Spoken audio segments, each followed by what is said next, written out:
ஒருத்தர் வீட்டில் வயதானவர் ஒருத்தர் இருக்கும்போது சாவி ஒருத்தர்கிட்ட இருக்கும் பாருங்கள், நிர்வாகம் ஒருத்தர்கிட்ட இருக்கும் பாருங்கள். ஒன்றும் நோட்டு சீட்டு போட்டு எழுத மாட்டாங்க.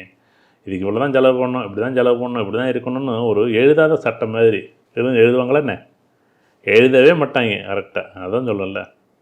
நம்ம கூட அடுத்ததாக எல்லோரும் கேட்பாங்க, ஆயில்ய நட்சத்திரம் வரையும் பேசணும், அதுக்கு பிறகு பேசவே இல்லையே அப்படின்னா, நீங்கள் மக நட்சத்திரத்துக்கும் என்ன மக நட்சத்திரமும் அதே மாதிரி தான் உத்திர நட்சத்திரம், பூர நட்சத்திரம், உத்திர நட்சத்திரம் எல்லாமே நம்ம எப்படி அஸ்வினி நட்சத்திரம் பேசணுங்களோ அதை நம்ம ஒரு தடவை சொல்லிவிடுவோம். ஏன் அப்படின்னா, சில பேர் எனக்கு ஏஎல்பி மக நட்சத்திரம் முடிஞ்சா அஸ்வினி நட்சத்திரத்துக்கு என்ன பேசியிருக்கோங்களோ அதனுடைய தன்மைகள் பொதுவாக இயங்கும். அதேமாரி பரணி நட்சத்திரம் பேசுகிறது கொஞ்சம் பூர நட்சத்திரம், அது ஒரு ஆட்டம் ஆடி தான் சந்தோஷமாக கொண்டாடும். அதேமாரி இந்த உத்திர நட்சத்திரம் 1ஆம் பாதம் இருக்குது பாருங்கள், அது யார் பேச்சும் கேட்காது. நீ வரியா கல்யாணத்தை பண்ணுவான்டா அப்படின்னும்.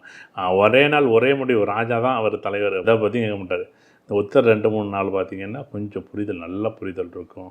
அஸ்தம் 1, 2, 3 லவ் பண்ணிச்சுன்னா ஏன்டா இந்த லவ் பண்ணணும்னு சொல்லி இந்த பொண்ணும் பையன் நினைப்பாங்க பாருங்க, ரொம்ப கஷ்டம். அடுத்து அந்த சித்திரை 1, 2 தயவு செய்து அது ரொம்ப பொறுமையாக இருங்க. சித்திரை 3 நாள் நல்ல புரிதல் இருக்கும், ரொம்ப ஆத்மார்த்தமான புரிதல் இருக்கும்.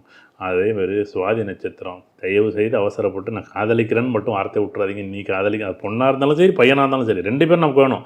ஏதோ பொண்ணு மட்டும்தான் வேணும், பையன் மட்டும்தான் வேணும் நம்ம செய்யலை, 2 பேருமே.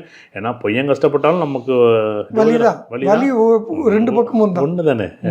இல்லை பையனுக்கு தனியாக வலி இருக்குது, பொண்ணுக்கு தனியாக வலி இருக்கான்ற பாவம் அவங்களுக்கு. விசாக நட்சத்திரம்